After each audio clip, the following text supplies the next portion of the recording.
বৈশিষ্ট্যগুলির মধ্যে বহু কিছু যা শুনতে একই রকম লাগে, কিন্তু যার গভীরতা বা গুরুত্ব বহু গুণ ফারাক বা ডিফারেন্স, যেটা আমাদের বুঝে ওঠা বড় কঠিন।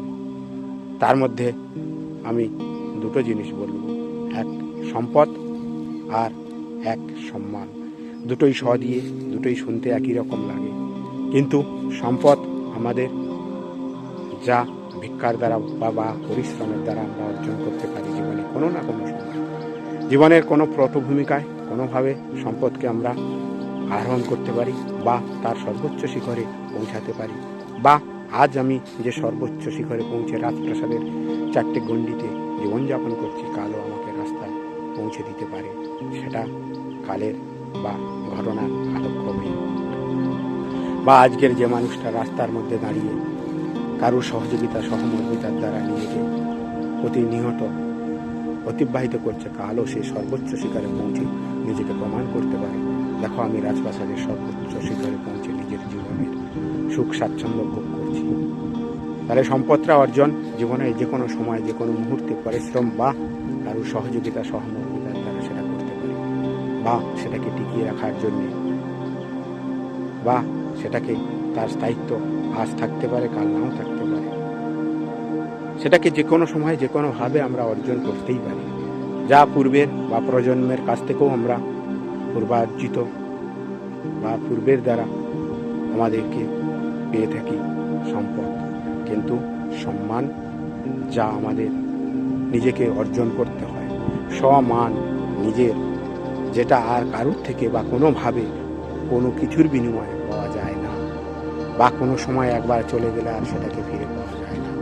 তাই আমৃত্যু বা আজন্ম, তার জন্য আমাদেরকে মানবিক কয়েকটা বৈশিষ্ট্যকে মেলে ধরতে হয়, কর্তব্য, ব্যবহার এবং চরিত্র।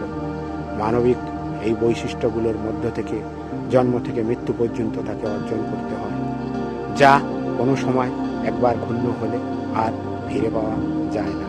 আর যা একবার পেয়ে গেলে যুগের পর যুগ, দিনের পর দিন তোমাকে তোমার পথ অনুসরণ করে তুমি মানুষের হৃদয়ে স্থান করে নেবে, মানুষের চর্চার দ্বার খুলে দিতে পারবে, মানুষের মধ্যে তুমি জীবন্ত থাকবে। তাই আমি যে কথাটা দিয়ে বলছিলাম, মানবিক বৈশিষ্ট্যের কয়েকটা দিক, যা শুনতে একরকম হলেও তার গভীরতা একই। যেমন তার মধ্যে দুটো দিক, এক সম্পদ আর সম্মান। সম্পদ জীবনের যে কোনো সময় বা পূর্বার্জিত তার যা প্রতিরূপ তা আমরা পেতে পারি, বা সেটা বিভিন্ন রূপ রঙে বিভিন্ন সময় আমাদের সামনে উপস্থাপন হয়। কিন্তু সম্মান যা ধীরে ধীরে জন্ম থেকে মৃত্যু পর্যন্ত মানবিক সত্তা দ্বারা গড়ে তুলতে হয়, যা অন্য কিছুর দ্বারা বা অন্য কিছুর মাধ্যম থেকে আমরা কোনোভাবে অর্জন করতে পারি না, যা একবার পেলে বা যা একবার হারালে আর ফিরে পাওয়া যায় না। আর যেটা পেলে সেটা চিরস্মরণীয় হয়ে সবার কাছে থেকে যাবে। সেটা হচ্ছে পাওয়ার একটাই রাস্তা, কর্তব্য, ব্যবহার এবং চরিত্র, মানবিক বৈশিষ্ট্য। সবার ঊর্ধ্বে যখন তুমি মেলে ধরতে পারবে, তোমার সম্মান সবার কাছে একটা সুন্দর মাধুর্য স্থাপন করবে।